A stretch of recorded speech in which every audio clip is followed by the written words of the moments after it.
El ruido del tráfico de Madrid era un zumbido constante, un sonido que ya no escuchaba después de 43 años viviendo en la misma calle tranquila de Chamberí. Pero ese martes, como todos los martes desde que tenía memoria, el sonido que marcaba las 2 de la tarde era el portazo suave de la puerta de la calle. Mi marido, Aníbal, salía, siempre a la misma hora, con la misma excusa. Voy a resolver ese asuntito del banco, mi vida, decía, plantando un beso rápido en mi sien, un gesto que había pasado de ser una caricia a una rutina. Es por nuestro futuro, Nerea, para que estés tranquila. Y yo asentía. ¿Por qué no iba a serlo? Aníbal era perito mercantil. Los números eran su reino, el orden su virtud cardinal. Las facturas se pagaban el día exacto, los impuestos se presentaban con semanas de antelación. Y nuestra jubilación, me aseguraba con una sonrisa que ya no llegaba a sus ojos grises, era un castillo inquebrantable. Mi función era el hogar, los libros, el pequeño jardín de la terraza donde mis geranios combatían el humo de la ciudad. Él llevaba las cuentas, era el pacto. El día que murió, estaba en el mercado de La Paz eligiendo chirimoyas, la que iba a ser su cena favorita. El teléfono vibró en el bolsillo del delantal. Era mi hijo, Gael. Su voz, normalmente tan llena de una energía que lo desbordaba, sonaba plana, metálica, como si hablara desde el fondo de un pozo. «Mamá, tienes que venir, al hospital, es papá». No recuerdo el viaje en taxi, solo el olor antiséptico del pasillo, las luces fluorescentes parpadeantes y la cara de Gael, demacrada, sosteniendo la mía con sus manos frías. «Un infarto masivo», dijo el médico, con una compasión profesional que me resbaló como la lluvia por un cristal. Fue rápido, no sufrió. En el tanatorio la gente susurraba. «Está en shock», decían. «La pena aún no le ha llegado». Pero yo no lloré, no porque no sintiera, sino porque, bajo el peso de los pésames y las bandejas de tortilla que acumulaban en la nevera, respiraba un aire extrañamente ligero, como si me hubieran quitado un corsé que no sabía que llevaba puesto. Una liberación culpable y silenciosa. Durante el servicio, miré su foto sobre el ataúd, esa sonrisa segura y un poco distante, y por primera vez en décadas, no sentí la necesidad de descifrar lo que había detrás. 3 días después del entierro, llegó la carta. Sobre blanco, sin remite, mi nombre mecanografiado con una frialdad burocrática. Nerea Salgado de Ulloa. Dentro, un membrete del Banco del Norte. Condolencias por el fallecimiento de mi esposo, Aníbal Ulloa Rivas, y una línea que detuvo mi respiración. En relación a la caja de seguridad número 309, alquilada a su nombre, le informamos que figura usted como cotitular. La caja tiene el alquiler pagado hasta fin de año. Rogamos se ponga en contacto a la mayor brevedad. Una caja de seguridad. 43 años de matrimonio y nunca, ni una sola vez, había mencionado una caja de seguridad. Mis manos temblaron al marcar el número. Una voz femenina, eficaz y distante, confirmó los datos. Sí, la caja 309. Sí, podía acceder. El señor Ulloa era un cliente muy puntual. ¿Podía pasar el jueves a las 11 de la mañana? Así lo concerté, con una voz que no reconocía como propia. Pasé los siguientes 2 días como un espectro en mi propia casa. El silencio, antes acogedor, ahora tenía peso. Abrí el archivo metálico verde que estaba en su estudio. Revisé las carpetas con sus etiquetas perfectas, escritas con rotulador azul. Hipoteca, cancelada 2005. Seguro hogar, plan pensiones, consolidado. Todo en orden, demasiado en orden. Como la fachada pulcra de un edificio que oculta termitas. Toqué los lomos de los libros en su estantería, todos de economía y fiscalidad, alineados como soldados. No encontré un solo desorden, una sola pista. Gael vino la noche del miércoles. Traía el cansancio grabado en las ojeras y una carpeta marrón bajo el brazo, la piel de su rostro tensa por una preocupación que iba más allá de la pena. «Mamá, tenemos que hablar», dijo sin preámbulos. Se sentó en la silla de mimbre de la cocina, la que había sido el trono informal de Aníbal. He estado mirando en su despacho, ordenando papeles para el notario y... hay cosas que no cuadran. ¿Qué cosas? Abrió la carpeta con movimientos bruscos, extractos bancarios, informes de inversión, resúmenes de productos que no conocía. ¿Sabías que papá tenía 4 cuentas corrientes distintas? ¿4? Me apoyé en el mármol de la encimera, sintiendo el frío a través del delantal. Nosotros solo teníamos la conjunta en la caja, para la casa, los gastos. Gael señaló columnas de números con el dedo, su uña golpeando el papel. Esta, en un banco online, lleva vacía 8 meses. Esta, en un banco que no conozco, la cerró el año pasado tras una transferencia grande a no sé dónde. Y esta, su dedo se detuvo en un tercer extracto, el más escueto.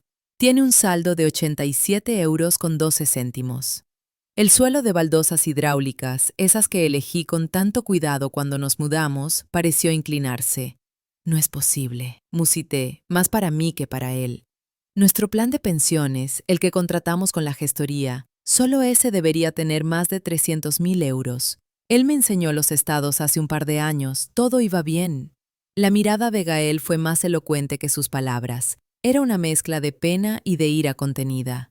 Mamá, no lo encuentro. No encuentro ningún plan de pensiones a tu nombre. He buscado en todas las carpetas, en el ordenador viejo, en la caja fuerte pequeña de la habitación. Hay documentos de uno, pero está a nombre solo de papá. Y según esto, tocó otro papel. Fue rescindido hace 3 años, liquidado. Esa noche, el silencio de la cama de matrimonio fue ensordecedor. El espacio a mi izquierda, vacío, parecía emitir un frío tangible. Recordé cada martes a las 2 en punto, la precisión suiza de su partida. Recordé cada «no te preocupes por esas cosas», cada palmadita condescendiente en mi mano cuando preguntaba por la declaración de la renta. Déjame a mí los números, Nerea. Tú preocúpate de las cosas bonitas, del jardín, de tus libros. Él lo había llevado todo. Lo había llevado todo, sí, hasta el borde del abismo y más allá, arrastrando consigo los cimientos de la vida que creíamos compartir. El jueves amaneció con una llovizna gris y pertinaz que empañaba los cristales de la galería. Me vestí con un traje pantalón negro de lana, sencillo y severo, como para una batalla o un funeral, quizás para ambas cosas. Gael insistió en acompañarme, sus ojos suplicando hacer de escudo, pero negué con la cabeza firme. Esto es algo que tengo que hacer sola, hijo. Lo que haya en esa caja es entre él y yo. Él asintió, comprensivo pero con el ceño fruncido de inquietud. El Banco del Norte era un edificio sobrio de piedra arenisca en plena calle Alcalá, como una pesada puerta de bronce. Dentro, el olor a limpiacristales y ansiedad disfrazada de prosperidad. La directora de la sucursal, doña Jimena, era una mujer de gesto serio y pelo recogido en un moño tirante. Me recibió con una condolencia protocolaria, sus palabras medidas y frías. Su esposo fue un cliente muy puntual y metódico, señor Ulloa. Todos los martes, sin falta, a las 2:30. Un hombre de costumbres. Sus palabras, sin quererlo ella, fueron un cuchillo que se retorcía en una herida recién abierta. Los martes. Siempre los martes. Me condujo a través de un pasillo alfombrado hasta una puerta de acero. La cámara acorazada. Un frío metálico y seco impregnaba el aire, oliendo a papel viejo y miedo. Ella usó su llave maestra y luego me entregó la llave pequeña y pesada que yo había traído. El cilindro giró con un clic sordo.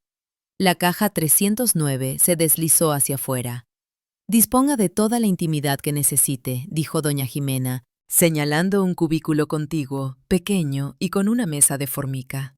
«Cuando termine, llámeme». La caja era más pesada de lo que imaginaba, un rectángulo de metal frío que contenía, suponía, los restos óseos de mi vida conyugal. La llevé con esfuerzo hasta la mesa. Durante un largo minuto solo me limité a mirarla, a la etiqueta numérica, al brillo apagado del acero. Luego, con un suspiro que salió de un lugar muy profundo, levanté la tapa. Dentro solo había carpetas de cartón. Nada de joyas, ni documentos antiguos, ni los supuestos bonos del tesoro de los que a veces fantaseaba. La primera, etiquetada con el rotulador azul de Aníbal, Inversiones Real, la abrí con manos que, para mi sorpresa, habían dejado de temblar. Dentro, el relato frío y detallado de un desastre. No era una tormenta repentina, sino una erosión lenta, imparable. Página tras página de inversiones fallidas. Participaciones en una empresa de placas solares en Almería que quebró antes de instalar el primer panel. Terrenos en una urbanización fantasma cerca de Toledo. Un préstamo importante a un socio llamado Rufino que había desaparecido sin dejar rastro. Cientos de miles de euros volatilizados. Todas las transacciones, todas las cuentas, solo a nombre de Aníbal Ulloa Rivas. La segunda carpeta, más delgada, decía préstamos hipotecarios. No había uno, había dos, suscritos con apenas 6 meses de diferencia, los dos sobre esta casa, sobre las paredes que yo había pintado de azul añil un verano con Gael ayudándome, sobre el suelo de madera donde Leire dio sus primeros y torpes pasos. La cifra total, sumada, hizo que el aire se me escapara de los pulmones. 290.000 euros. Mi hogar, el lugar donde guardaba todos mis recuerdos, todos mis amores, estaba empeñado hasta las tejas sin que yo hubiera firmado una sola página. Pero fue la tercera carpeta la que partió algo dentro de mí, algo que hasta entonces se había mantenido en pie por pura inercia. Tarjetas de crédito, Nerea. La abrí y un sudor frío me recorrió la nuca. No eran una o dos, eran una docena. De bancos que no conocía, de entidades de crédito rápidas, de grandes almacenes. Mi nombre, mi DNI, mi dirección y mi firma. Una firma falsificada con una pericia que me heló la sangre. Era similar a la mía, pero ligeramente torcida, más angulosa. La firma de alguien que copia pero no siente. Límites de crédito agotados, pagos mínimos impagados, cartas de reclamación. Una deuda consolidada que ascendía a la escalofriante cifra de 115.000 euros. Me había robado la identidad. El hombre con el que había compartido el desayuno durante 43 años, con el que había criado a 2 hijos, enterrado a mis padres, superado una mastectomía. El hombre cuya tos conocía mejor que mi propia voz. Me había convertido en su cómplice financiero sin mi conocimiento ni mi permiso. Me había convertido en una deudora, en una morosa, en una estafadora a ojos de la ley. Mientras yo regaba mis geranios y recomendaba novelas en la biblioteca. La rabia fue lo primero, un fogonazo cegador y puro. Luego vino el dolor, agudo y físico, como un puñetazo en el estómago. Pero finalmente, ambas emociones se fundieron, se enfriaron y se solidificaron en un núcleo compacto y gélido de determinación. Ya no había espacio para el shock. En el fondo de la caja, apartado de las carpetas, había un sobre de papel berjurado, grueso y de calidad. Mi nombre, escrito con la caligrafía pulcra, inconfundible y ahora odiosa de Aníbal. Para Nerea. Con manos que no titubeaban, lo abrí. Querida Nerea, si lees esto, es que ya no estoy. Y has encontrado la caja, lo siento. Sé que es una palabra diminuta e inservible para el tamaño del agujero en el que te he dejado. No hay justificación, solo explicación. Hace 7 años todo empezó a ir mal. Una inversión, la más segura, la que iba a darnos el colchón definitivo, se convirtió en un pozo sin fondo. Un error de cálculo, una confianza estúpida. Intenté arreglarlo. Cada martes venía aquí, a este banco, a mover papeles, a negociar plazos, a intentar parar una avalancha con las manos. Solo conseguí que la avalancha fuera más grande y que nos enterrara a ambos. Los préstamos sobre la casa, las tarjetas a tu nombre, no fueron maldad premeditada. Fueron actos de un pánico ciego, un intento desesperado de ganar tiempo, de tapar un agujero con otro mayor. Siempre pensé, que podría solucionarlo antes de que tú tuvieras que enterarte, que podría devolverlo todo y borrar el error. Fui un arrogante y sobre todo fui un cobarde. Para cuando leas esto, lo más probable es que la situación sea irreversible. La casa irá a subasta. Tu nombre estará en ficheros de morosos. Tu futuro de tranquilidad, el que te prometí, lo he destrozado. Sé que me odiarás, tienes todo el derecho del mundo. Solo quiero que sepas una cosa, por improbable y débil que te parezca ahora, te quise. En mi forma torpe, orgullosa y finalmente ruinosa, te quise. Eso, al menos en mi corazón, fue lo único real, en medio de toda esta mentira construida con números y papeles. Aníbal. Doblé la carta con precisión, mis dedos realizando el pliegue exacto por donde ya venía doblada. No había lágrimas. La rabia, el dolor, la traición se habían transmutado en algo útil, una resolución de acero. Volví a colocar cada carpeta en su sitio, la carta en su sobre, y cerré la caja con un golpe seco y definitivo. Doña Jimena me esperaba afuera, su expresión profesional. ¿Se encuentra bien, señora Ulloa?, preguntó, y en sus ojos había un atisbo de genuina preocupación. No, contesté, y mi voz sonó firme, clara, ajena. Pero lo estaré. Ahora necesito 2 cosas: copias certificadas por la propia entidad de todo el contenido de esta caja, y el nombre de un abogado excelente, especialista en fraude financiero, suplantación de identidad y abuso económico conyugal. Su ceja se arqueó levemente, pero asintió, su profesionalismo venciendo a la sorpresa. Haré las copias personalmente. Y en cuanto a lo segundo, conozco a la señora Elisa Vega. Tiene un despacho en Las Letras. Es implacable y comprensiva con este tipo de situaciones. Gracias. Al llegar a casa, el coche de Gael ya estaba aparcado en la zona de carga y descarga, doblando la esquina. Me esperaba en el recibidor, pálido, con el móvil en la mano. Mamá, he encontrado otra cosa. Estaba revisando la póliza del seguro del hogar y encontré un documento adjunto, la póliza de seguros de vida de papá, la que contrató la empresa para él. Déjame adivinar, interrumpí, dejando el bolso y la carpeta con las copias sobre la consola de madera oscura con un golpe que resonó en el silencio del pasillo. No hay ninguna. O la canceló o la cedió. Él parpadeó sorprendido por mi tono, por la certeza lacerante en mis palabras. ¿Cómo lo sabías?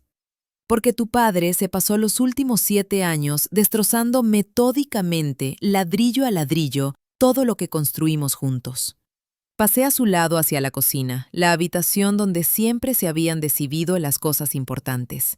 Extendí las copias de los documentos bancarios sobre la mesa de madera maciza, los papeles desplegándose como un mapa de la ruina. Siéntate, Gael, tenemos trabajo. Él se dejó caer en la silla, cogió los papeles. Vi cómo el color se le iba de la cara a medida que leía línea a línea, cifra a cifra. Vi cómo sus manos, fuertes y de uñas mordidas como las de su padre, apretaban los bordes del papel hasta blanquear los nudillos. Cuando terminó, levantó la vista. Había lágrimas de furia, de incredulidad y de un dolor filial profundo en sus ojos castaños. Mamá, esto es una catástrofe. La casa, tu jubilación, tu historial crediticio. Esto te deja en la calle, peor que en la calle, endeudada de por vida. Lo sé. ¿Cómo puedes estar tan tranquila?, preguntó, su voz quebrada por la emoción. Me senté frente a él lentamente y entrelacé mis dedos sobre la superficie de la mesa, buscando un punto de anclaje. Porque el pánico no paga deudas, hijo, porque la indignación no recupera una casa. Tu padre nos ha dejado un naufragio que él mismo provocó y que intentó ocultar hasta el último día. Ahora tenemos 2 opciones: hundirnos con el barco o empezar a remar hacia la orilla más cercana, aunque no la veamos. Gael miró los papeles, luego me miró a mí, y en su rostro vi cómo la desesperación empezaba a ceder paso a algo más. Una rabia útil, la misma determinación que yo sentía arder en mi pecho. ¿Por dónde empezamos? Antes de que pudiera responder, el timbre del teléfono móvil vibró sobre la mesa.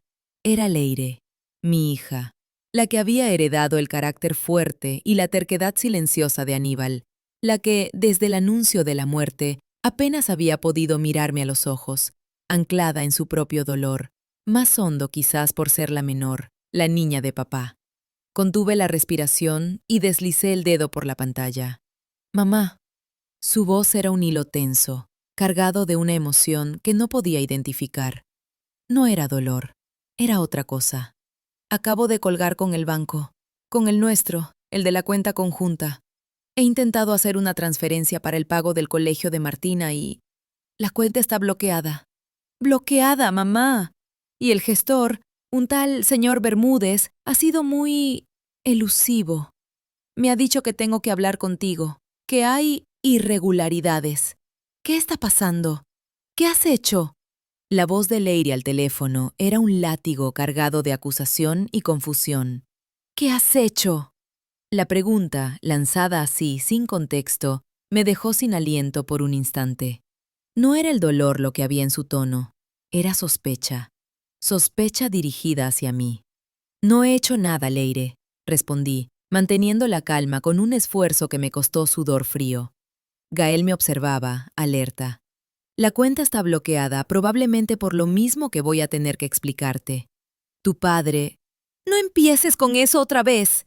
estalló ella, y el sonido de su llanto, furioso y desesperado, llenó la línea. El señor Bermúdez me ha dicho que hay movimientos irregulares, que hay una investigación. Solo tú tienes la otra llave de la cuenta, mamá. ¿Has intentado llevarte el dinero? ¿Es por lo del testamento? Cerré los ojos. Aníbal, incluso muerto, seguía sembrando cizaña. Su sistema de mentiras era tan perfecto que había protegido su farsa, incluso contra mi posible reacción. El bloqueo de la cuenta conjunta sería una medida automática del banco al detectar la muerte del titular y el inicio de un proceso por fraude. Pero para Leire era la prueba de que su madre, trastornada por el dolor o la avaricia, estaba saqueando lo que quedaba. Leire, escúchame, dije, forzando cada palabra a salir serena. Ven a casa, ahora. Trae a Martina si quieres. Te voy a enseñar algo, y luego me puedes seguir culpando si así lo necesitas. Hubo un silencio pesado, luego un clic. Había colgado. Gael exhaló un juramento sordo. No lo entiende, mamá. Está destrozada. Lo sé, pero ahora está también asustada. Y el miedo es un terreno fértil para las peores ideas. Me levanté, recogí la carta de Aníbal de entre los documentos. Tenemos que actuar rápido. Necesitamos ver a esa abogada, Elisa Vega, mañana mismo. Y necesitamos que el banco nos dé una explicación por escrito de ese bloqueo. La mañana siguiente, en el luminoso y ordenado despacho de Elisa Vega en la calle Huertas, el aire olía a justicia cara. Elisa, con sus gafas de diseño y su traje pantalón impecable, escuchó el nuevo desarrollo con los dedos entrelazados. El bloqueo es estándar, afirmó tras una pausa, pero es una jugada sucia, aunque involuntaria por parte del banco. Aísla a tu hija financieramente y pone la sombra de la duda sobre ti. Tenemos que levantar ese bloqueo urgentemente, pero para eso necesitamos que Leire colabore, que entienda. Ella no quiere entender, susurré, sintiendo el peso de la incomprensión de mi hija como una losa. Entonces tendremos que hacerle ver, dijo Elisa con firmeza. Gael, ¿tienes acceso al correo electrónico de tu padre, aunque sea antiguo? Gael asintió. Busque en cualquier comunicación con ese gestor, Bermúdez. Cualquier instrucción que haya dejado Aníbal sobre la cuenta. Puede que haya sembrado alguna trampa más. Mientras Gael se ponía a trabajar con su portátil en una esquina de la sala, Elisa se centró en mí. Nerea, el caso es sólido, pero es un monstruo de 1000 cabezas. Tenemos que atacar por frentes. El fraude de identidad con las tarjetas, la impugnación a los préstamos hipotecarios y ahora el desbloqueo de activos y la reclamación por daños. Y todo sin recursos. La prioridad es la casa. Si nos la quitan, todo se complica. ¿Qué necesitamos? Un milagro y un juez sensible, dijo con una media sonrisa. Pero mientras, necesito que hagas una lista exhaustiva de todos los gastos de la casa de los últimos 10 años. Facturas de luz, agua, comunidad, comida, todo lo que demuestre que los fondos de esos préstamos nunca entraron en la economía doméstica, que fueron a otro agujero. Salí de allí con una lista de tareas que parecía insuperable y una sensación de vértigo, pero también con una chispa de algo parecido a la esperanza. Elisa no me trataba como una víctima patética, sino como la comandante de una operación de rescate. Y yo necesitaba desesperadamente sentirme al mando de algo, aunque fuera del desastre. Al volver a Chamberí, me encontré con una sorpresa. Leire estaba sentada en los escalones de la entrada, abrazando las rodillas, la cara hinchada por el llanto. Al ver mi coche, se levantó, secándose las mejillas con furia. «He venido», dijo desafiante. «A ver qué me enseñas». No dije nada. Simplemente abrí la puerta y la conduje al salón. Sobre la mesa de centro había dispuesto las copias de los documentos de la caja de seguridad. No la carta, aún no. Solo los números fríos, las firmas falsas, los extractos de las cuentas fantasma. Le señalé una silla. «Siéntate y mira». Ella lo hizo, con desgana al principio, pero a medida que sus ojos recorrían las cifras, los nombres de los bancos, los importes de las deudas, su expresión fue cambiando. La ira dio paso a la perplejidad y luego a un pálido horror. Sus dedos temblaron al tocar la fotocopia de una de las solicitudes de tarjeta de crédito, con esa firma falsa mía. Esto no es tu firma, murmuró. No, no lo es. Pero es el DNI, la dirección. Levantó la vista, sus ojos buscando los míos, suplicando una explicación que no fuera la obvia. Tiene que ser un error. Alguien le robó los datos a papá. Leire, interrumpí suave pero firmemente. Saqué la carta de Aníbal de su sobre y la deslicé por la mesa hacia ella. Lee, él lo explica mejor que yo. Vi cómo el color desaparecía completamente de su rostro mientras leía, cómo sus labios murmuraban las palabras inversión segura, pozo sin fondo, cobarde. Cuando terminó, la carta cayó de sus manos inertes al suelo. No lloró. Se quedó mirando al vacío, como si el mundo se hubiera desintegrado a su alrededor. Él también, balbuceó al fin, su voz un hilito de sonido. A mí, el gestor, cuando insistí, me enseñó un extracto. Hay una tarjeta, mamá, una American Express, a mi nombre, de la que yo no sé nada. Un sollozo se le escapó, ronco y desgarrador. 18.000 euros. Me dijo que posiblemente la había solicitado yo online y lo había olvidado, que estas cosas pasan. Me arrodillé frente a ella, tomé sus manos heladas. No, cariño, no pasa. Esto no es algo que pase. Esto es un plan, y te ha incluido a ti. Fue entonces cuando rompió. El llanto que vino no era de rabia ni de sospecha, era de duelo. El duelo por el padre en el que creía, que se desvanecía para siempre, sustituido por la imagen de un extraño desesperado. La abracé y ella se dejó hacer, su cuerpo convulso contra el mío. Lo siento, mamá, lo siento por no creerte. Shh, no importa. Importa lo que hagamos ahora. Esa tarde, los tres, Gael, Leire y yo, nos sentamos como un consejo de guerra en la cocina. La tensión entre los hermanos se había disuelto, reemplazada por una solidaridad feroz y un poco temblorosa.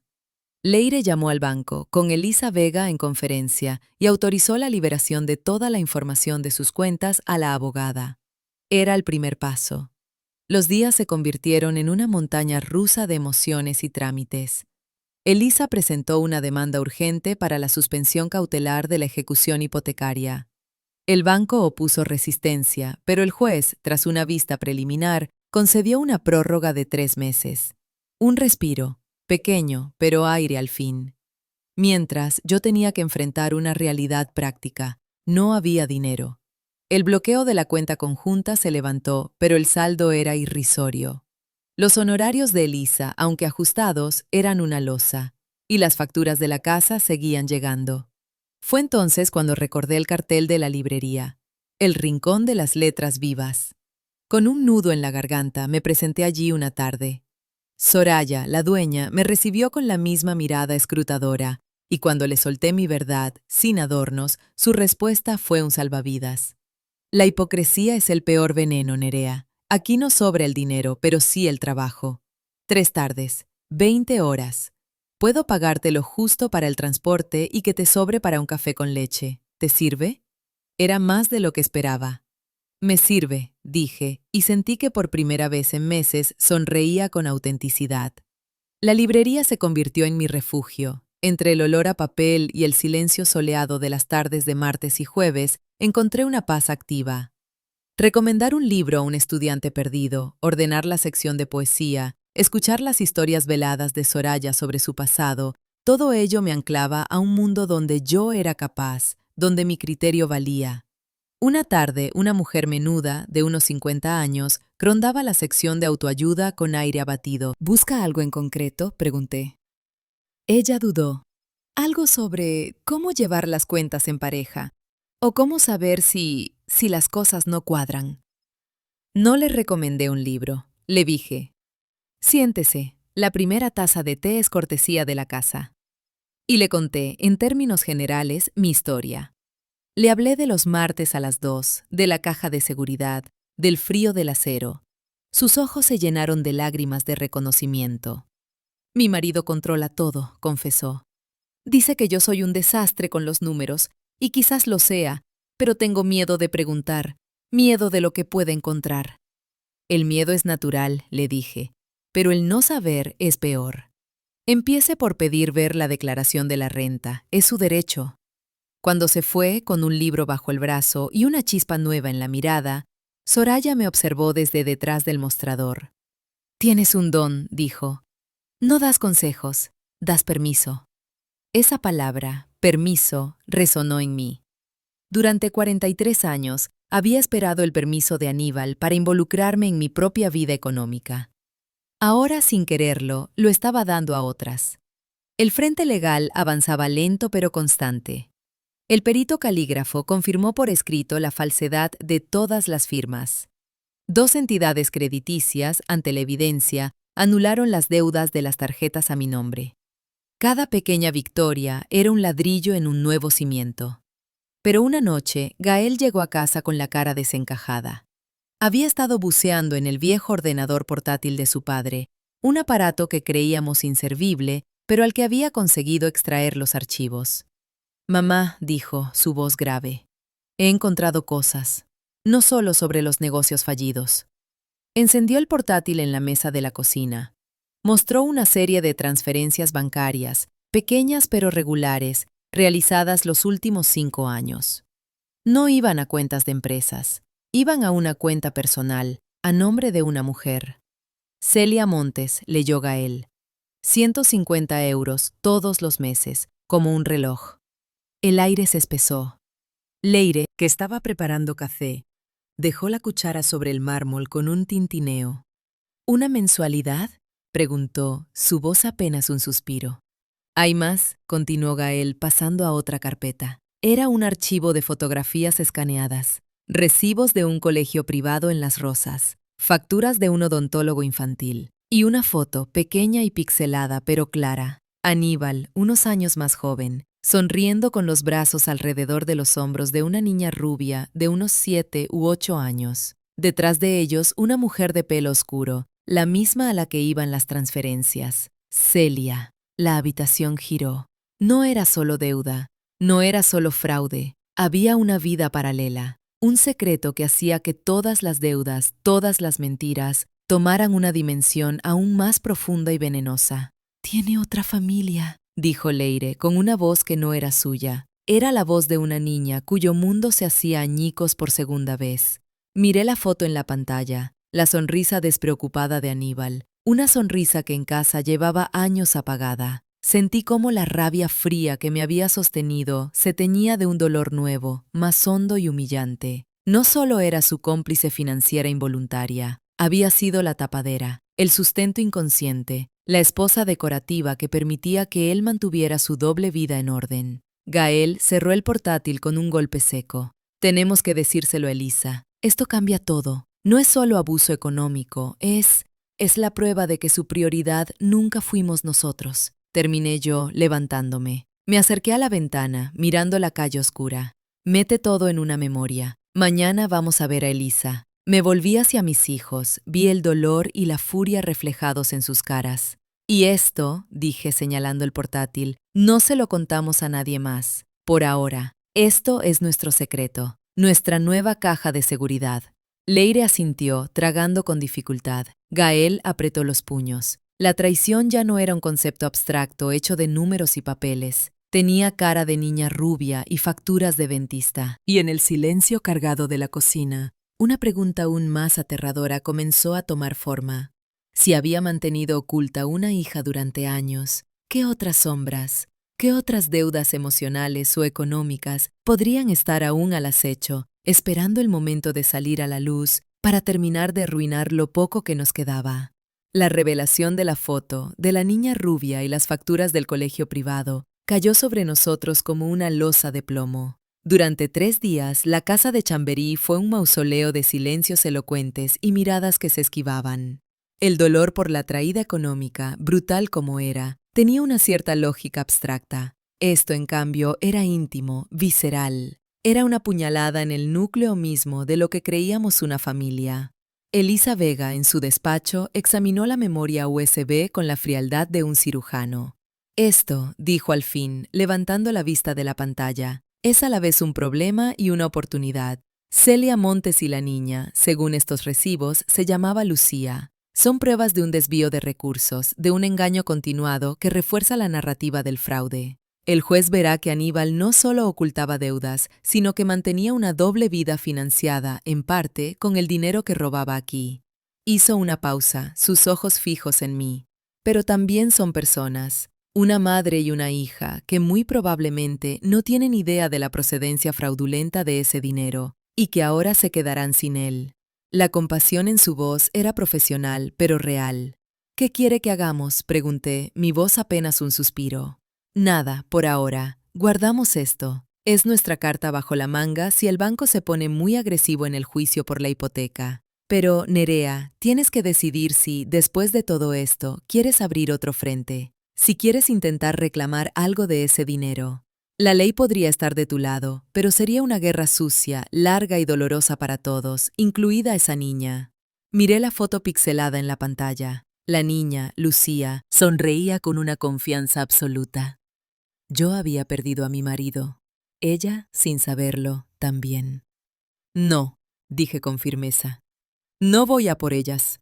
Mi batalla es con los bancos, con las deudas fraudulentas, no con otra víctima de sus mentiras. Gael asintió, aprobando. Leire, sentada a mi lado, tomó mi mano y la apretó. Fue el primer gesto de complicidad total desde que empezó todo. El juicio por los préstamos hipotecarios llegó con los primeros fríos de noviembre. La sala, grande y con techos altos, me hizo sentir pequeña. El abogado del banco, un hombre con un traje que costaba más que mi sueldo de 3 meses, pintó a Aníbal como un empresario arriesgado y a mí como una esposa cómodamente ignorante que ahora quería eludir su responsabilidad. Habló de beneficio indirecto y presunción de convivencia. Entonces, Elisa se levantó, y fue imparable. Presentó el informe pericial de las firmas. Mostró los extractos bancarios que demostraban que el dinero de los préstamos nunca entró en nuestra cuenta común, sino en las cuentas hundidas de Aníbal. Describió, con una precisión clínica y devastadora, el patrón de aislamiento financiero y suplantación. Y luego, en un movimiento que contuve la respiración, presentó la carta de Aníbal. Esta es la confesión del autor material del fraude, dijo, su voz resonando en el silencio de la sala. No habla de riesgos empresariales compartidos. Habla de engaño, de pánico, de cobardía. Habla de robarle a su esposa su nombre y su futuro. El juez, una mujer de mediana edad, con una mirada cansada pero atenta, tomó notas. El abogado del banco contraatacó, intentando desacreditar la carta como el delirio de un hombre moribundo. Pero la evidencia era una montaña demasiado alta. Cuando me llamaron a declarar, ya no sentía miedo. Sentía una certeza fría. Conté mi historia. Los 43 años, los martes a las 2, la caja de seguridad, el descubrimiento de que mi propia firma me había sido robada. Al final, el abogado del banco intentó el mismo camino. ¿Nunca sospechó? ¿Nunca preguntó? Miré directamente al juez, ignorándole a él. Señoría, confié. En mi cultura, en mi generación, a menudo se confunde el amor con la delegación absoluta. He aprendido, demasiado tarde, que la confianza no puede ser un cheque en blanco y que el silencio no es paz. A veces es solo el ruido de la propia vida desmoronándose en silencio. La sentencia llegó una semana después. El juzgado falló a nuestro favor. Los préstamos hipotecarios se declararon nulos al probarse que se obtuvieron mediante firma falsificada y sin el conocimiento ni beneficio de la cotitular de la vivienda. La hipoteca original, ya pagada, seguía siendo la única válida. La casa era mía, libre de esas garras. No hubo gritos de alegría, solo un alivio profundo, óseo, que nos dejó exhaustos a los 3. Salimos del juzgado y nos fuimos a un café cercano en la plaza de Santa Ana. Nos sentamos en una mesa al sol invernal y por primera vez en casi un año tomamos algo sin hablar de abogados, deudas o papeles.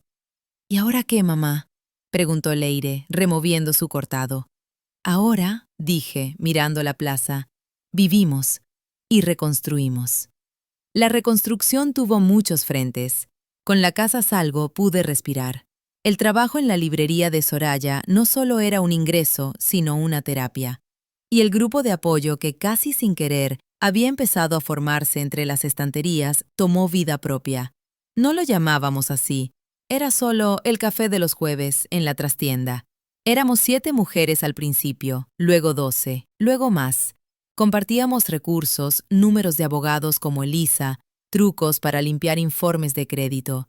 Y sobre todo, compartíamos la validación de saber que no estábamos solas, que no éramos tontas, que lo que nos pasó tenía un nombre: abuso económico. Una tarde, una mujer joven, Clara, vino temblando. Su marido, un hombre encantador ante los demás, la tenía sin acceso a ningún dinero, solo una tarjeta de débito con un límite diario irrisorio. Me dice que es por nuestro bien, que así no gasto en tonterías, lloraba.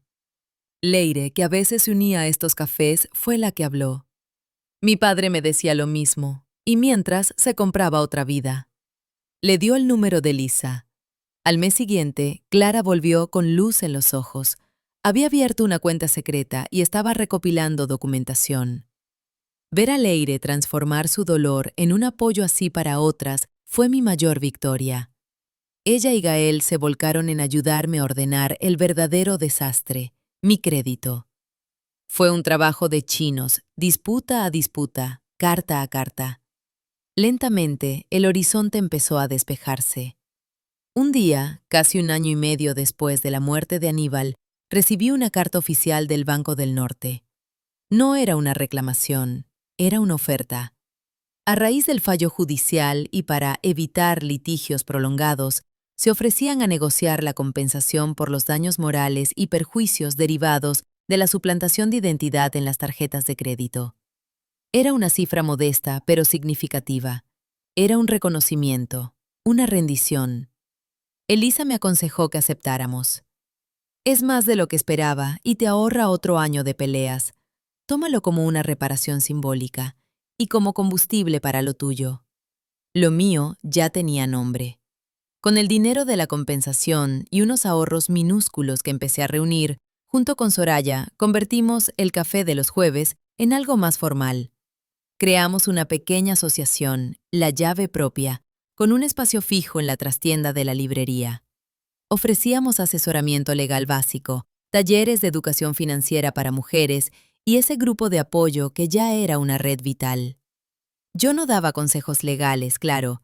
Daba lo que a mí me había faltado al principio: un oído que creía, un hombro que no juzgaba y la frase más poderosa: no estás loca, te están haciendo esto. Una tarde de primavera estaba ordenando la sección de narrativa cuando una mujer mayor, con un aire de dignidad resquebrajada, se acercó. ¿Es usted Nerea Salgado?, preguntó. Sí, ¿en qué puedo ayudarla? Me llamo Celia Montes, dijo, y el mundo se detuvo un instante. La invité a la trastienda, a la salita tranquila de La Llave Propia. Le serví un agua. Ella no lloró. Habló con una calma desesperada. Aníbal la había conocido hacía 9 años. Le dijo que estaba separado, que su matrimonio era un cascarón vacío, que yo vivía en una residencia por problemas de salud. Le había construido una mentira tan elaborada como la mía, pero en espejo. Le dio una vida modesta, pagó el colegio de Lucía, fue un padre cariñoso los fines de semana. Y también, poco a poco, fue controlando sus finanzas, diciendo que era para protegerla. Cuando dejaron de llegar las transferencias después de su muerte, empecé a investigar, dijo, sus manos temblorosas sobre el vaso. Encontré papeles escondidos, y luego supe del juicio, de la asociación. He venido a pedir perdón, por ser parte de esto, aunque no lo supiera. Usted no tiene que pedirme perdón a mí, dije, y sorprendentemente lo sentía. Él nos engañó a las dos. A usted le dio una ficción de amor, a mí una ficción de seguridad. Las dos éramos escenarios para su obra. Le conté de forma general la magnitud del desastre. El horror se pintó en su rostro. Dios mío, y yo pensando que era un hombre desdichado. Lucía le echaba tanto de menos. La acompañé a la puerta. No hubo un abrazo, pero sí un entendimiento silencioso. Dos extrañas unidas por los escombros del mismo terremoto. Supe entonces que no buscaría ninguna reclamación contra ella. La justicia, a veces, es saber cuándo detener la cadena de dolor. Hoy, hace justo 2 años de aquel martes a las 2. Ya no miro el reloj a esa hora. Estoy en el Banco del Sur, una entidad nueva, con ventanales grandes que dan a una plaza llena de luz. La empleada, una chica joven, me sonríe. Firmas aquí, aquí y aquí, señora Salgado. La cuenta queda abierta a su nombre. Gracias. Y tengo una última solicitud. Digo, sacando mi DNI. Quiero cambiar el nombre de la cuenta. No quiero que figure Ulloa, solo Salgado. Nerea Salgado. Ella asiente, teclea. Perfecto, queda hecho, señora Salgado. Salgo a la plaza, la primavera madrileña golpeando con fuerza. El aire huele a lluvia reciente y a flores. Ya no soy la viuda de Aníbal. Soy la fundadora de La Llave Propia, la madre de Gael y Leire, la amiga de Soraya, la mujer que lee etiquetas de chirimoyas sin que le duela el alma, la que sabe que la verdad, por dura que sea, es el único suelo firme sobre el que se puede construir. La traición de Aníbal intentó borrarme. Intentó convertirme en una deudora, en una cifra, en la cómplice silenciosa de mi propia ruina. Pero falló, porque aquí estoy, respirando, viviendo y ayudando a otras a que recuperen no solo su dinero, sino su voz, su nombre, su llave propia. Y si tú que me escuchas, si algo de esta historia te resuena, si hay puertas que nunca debes abrir, llamadas a la misma hora que nunca explican, o un frío en el estómago cuando preguntas por el dinero, confía en ese instinto. Una pregunta a tiempo puede salvarte una vida. La mía lo hizo. Y si ya has abierto tu caja de seguridad y has encontrado el vacío o la traición, recuerda, el mayor acto de rebeldía no es la venganza, es levantarse, es reconstruir. Es como yo hoy, volver a firmar con tu propio nombre. ¿Y tú? ¿Alguna vez has sentido que algo no cuadraba en tu propia historia? ¿Has tenido que recuperar tu nombre, tu vida, después de una traída? Si es así, déjamelo saber en los comentarios. Cuéntame tu experiencia, porque a veces, saber que no estamos solas es el primer paso para encontrar nuestra propia fuerza. Y si esta historia te ha llegado, si crees que puede ayudar a alguien más, compártela. Suscríbete a este canal para más historias de traición, de superación y sobre todo de esperanza. Porque la esperanza, al final, es la llave más poderosa que tenemos.